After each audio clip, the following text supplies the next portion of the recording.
بسم اللہ الرحمن الرحیم۔ ناظرین السلام علیکم ورحمۃ اللہ وبرکاتہ۔ امید ہے کہ آپ بخیریت ہوں گے۔ آپ کا ہمارے چینل پر خوش آمدید ہو۔ آج کا ہمارا ٹاپک ہے حضرت نوح علیہ السلام۔ حضرت نوح علیہ السلام کی قوم ایسی قوم سے بے حیائی کرتی تھی کہ اللہ کا عذاب نازل ہوا، اور جب حضرت نوح علیہ السلام نے کشتی بنائی تو اللہ پاک نے کیسے معجزہ دکھایا، اس حوالے سے ڈیٹیل سے بات کریں گے۔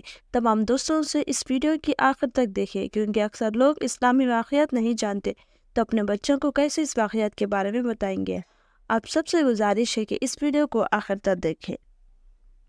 حضرت نوح علیہ السلام کا تذکرہ قرآن مجید میں 42 جگہ آیا ہے۔ حضرت آدم علیہ السلام کی اولاد دنیا میں خوب بڑی، آہستہ آہستہ یہ خدا کو بھولتے گئے جس نے اسے پیدا کیا تھا اور جو ان کا پالنے والا ہے، اور شیطان کے بہکاوے میں آنے لگے جس نے حضرت آدم علیہ السلام کو جنت سے نکلوایا دیا تھا۔ شیطان کے بہکاوے میں آ کر یہ لوگ بتوں اور آگ، سورج وغیرہ کو پوجنے لگے اور ایک خدا کے بجائے مٹی اور پتھر کے بہت سے خدا بنا لیے، اپنے ہاتھ سے اپنا خدا بناتے اور پھر ان سے مانگتے، حالانکہ یہ مٹی اور پتھر کے خدا اپنے لیے کچھ نہ کر سکتے تھے۔ ان کے لیے کیا کرتے؟ اللہ میاں نے جو اپنے بندوں سے بڑی محبت رکھتا ہے، یہ اس کو کبھی بھی گوارا نہیں تھا کہ اس کے بندے شیطان کے بہکاوے میں آ کر اللہ کے علاوہ کسی اور کی عبادت کرنے لگے اور اس کی سزا میں مرنے کے بعد دوزخ میں چلے۔ اللہ پاک نے حضرت نوح علیہ السلام کو اپنی نبی بنا کر بھیجا۔ اس زمانے میں لوگوں کی عمریں بہت بڑی بڑی ہوا کرتی تھی۔ حضرت نوح علیہ السلام 950 سال تک اپنی قوم میں وعظ کرتے رہے کہ اے لوگوں، صرف ایک اللہ کی عبادت کرو اور میرا کہنا مانو، وہ تمہارے گناہ بخش دے گا۔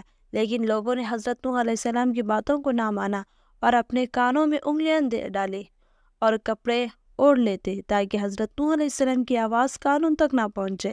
حضرت نوح علیہ السلام ہمت نہ ہارے، وہ برابر سمجھاتے رہے اور کہتے رہے، اے لوگوں، اللہ سے معافی مانگو، وہ بڑا معاف کرنے والا ہے۔ وہ تم پر آسمان سے بارش برسائے گا تاکہ تم خوب اناج پیدا کر سکو، اور اس کے ذریعے سے بڑے بڑے باغ پیدا کرے گا، ان میں نہریں پیدا کرے گا، تمہیں مال و دولت دے گا اور بیٹے دے گا۔ تمہیں کیا ہو گیا ہے کہ تم خدا کو نہیں مانتے، حالانکہ اس نے آسمان بنائے، چاند اور سورج بنائے۔ اس نے تم کو مٹی سے پیدا کیا اور پھر اسی مٹی میں ایک دن تم مل جاؤ گے، اور پھر قیامت کے دن اسی مٹی سے تم کو دوبارہ زندہ کرے گا۔ لیکن لوگوں نے اپنے بتوں کو نہیں چھوڑا اور حضرت نوح علیہ السلام سے کہنے لگے کہ تم اپنے بتوں کو ہرگز نہ چھوڑو گے، اور ہم تو تم کو اپنے جیسا آدمی ہی دیکھتے ہیں، اور تمہارا کہنا بھی صرف چند غریب لوگوں نے مانا، اور ہم تو تم کو جھوٹا سب۔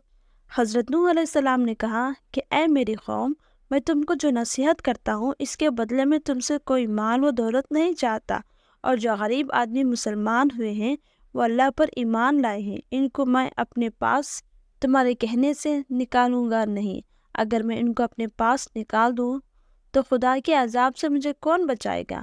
اگر میں ایسا کروں گا تو بہت ناانصاف ہو جاؤں گا۔ ان کی قوم کے لوگوں نے کہا، اے نوح علیہ السلام، تم نے ہم سے جھگڑا بہت کر لیا۔ اگر تم سچے ہو تو جس عذاب سے تم ہم کو ڈراتے ہو وہ لے آؤ۔ حضرت نوح علیہ السلام نے کہا کہ جب اللہ پاک چاہیں گے عذاب لے آئیں گے۔ اللہ تعالیٰ نے نوح علیہ السلام کو وحی کے ذریعے سے حکم بھیجا کہ تمہارے قوم میں جو لوگ ایمان لا چکے ہیں ان کے علاوہ اور کوئی ایمان نہیں لائے گا۔ تم غم نہ کرو، ایک کشتی بناؤ۔ حضرت نوح علیہ السلام نے خدا کے حکم کے مطابق کشتی بنائی اور شروع کی، تو جب ان کی قوم کے سرداران کے پاس سے گزرتے تو ان کو کشتی بناتے ہوئے دیکھتے تو ان کا مذاق اڑاتے۔ حضرت نوح علیہ السلام ان کے مذاق کے جواب میں کہتے کہ آج مذاق کر لو، کل جب تمہارے اوپر عذاب آئے گا تو اس وقت ہم تمہارا مذاق اڑائیں گے۔ آخر اللہ تعالیٰ کا عذاب اس کے وعدے کے مطابق آیا، زمین سے پانی نکلنا شروع ہوا اور آسمان سے بارش آنا شروع ہوئی۔ اللہ تعالیٰ نے حضرت نوح علیہ السلام کو حکم دیا کہ سب جانوروں کو ایک ایک جوڑا کشتی میں سوار کر لو، اور جو لوگ تمہارے اوپر ایمان لائے ہیں یعنی مسلمان ہو گئے ان کو سوار کر لو۔ حضرت نوح علیہ السلام نے اس کشتی میں سوار ہونے والوں سے کہا کہ اللہ تعالیٰ کا نام لے کر اس کشتی میں سوار ہو جاؤ کہ اس کا چلنا اور ٹہلنا اسی کے ہاتھ میں ہے۔ اللہ تعالیٰ بڑا بخشنے والا مہربان ہے۔ کشتی ان سب کو لے کر لہروں میں چلنے لگی تو اس وقت حضرت نوح علیہ السلام نے اپنے بیٹے سے کہا، اے بیٹے، ہمارے ساتھ سوار ہو جاؤ اور کافروں کے ساتھ مت ہو۔ اس نے کہا میں کسی پہاڑ پر چڑھ جاؤں گا اور وہ پانی سے بچا لے گا۔ حضرت نوح علیہ السلام نے کہا آج خدا کے عذاب سے سوائے خدا کے کوئی بچانے والا نہیں۔ اتنے میں دونوں کے درمیان ایک پانی کی لہر اٹھی اور وہ ڈوب گیا۔ پھر خدا تعالیٰ نے زمین کو حکم دیا کہ اپنے پانی نگل جا، اور آسمان کو بھی حکم دیا کہ پانی برسنا بند کر دے، یہاں تک کہ پانی خشک ہو گئے اور تمام کافر دنیا میں ختم کر دیے گئے۔ حضرت نوح علیہ السلام کی کشتی کوہ جودی پر ٹھہری۔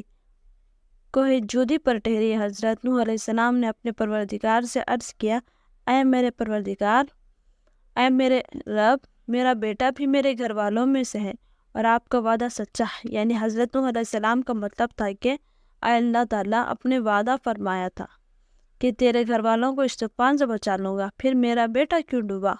تو خداوند نے اللہ تعالیٰ نے فرمایا کہ اے نوح، تیرا بیٹا تیرے گھر والوں میں سے نہیں تھا کیونکہ اس کے عمل اچھے نہیں تھے۔ میں تجھ کو نصیحت کرتا ہوں کہ ایسی بات نہ کر جو تیرے علم میں نہیں، اس لیے کہ کنعان اللہ کے علم ازالی میں کافر تھا اور یہ بات نوح علیہ السلام کے علم میں نہ تھی۔ حضرت نوح علیہ السلام نے اللہ پاک سے توبہ کی اور اپنے کہنے کی معافی چاہی۔ اللہ پاک نے ان کو معاف کر دیا اور حکم دیا کہ اے نوح، ہماری طرف سے سلامتی اور برکتوں کے ساتھ اتر۔ اس کے بعد حضرت نوح علیہ السلام کی امت سے دنیا میں بسی اور آہستہ آہستہ ان کے بال بچے آباد ہوتے گئے۔ یہ سب لوگ خدا تعالیٰ کی اطاعت کرتے رہے۔ زمانہ گزرتا گیا اور آہستہ آہستہ شیطان نے پھر بہکانا شروع کیا تو یہ لوگ خداوند اللہ کو بھولتے گئے۔ حضرت نوح علیہ السلام جو اللہ کے اتنے پیارے پیغمبر تھے، اپنے بیٹے کو اس کے برے کاموں کی وجہ سے اللہ تعالیٰ کے عذاب سے نہ بچا سکے۔ اسی طرح اگر ہمارے ماں باپ اللہ کے کتنے ہی ولی کیوں نہ ہو، اگر ہمارے اعمال اچھے نہ ہو تو وہ ہم کو اللہ کے عذاب سے نہ بچائیں گے۔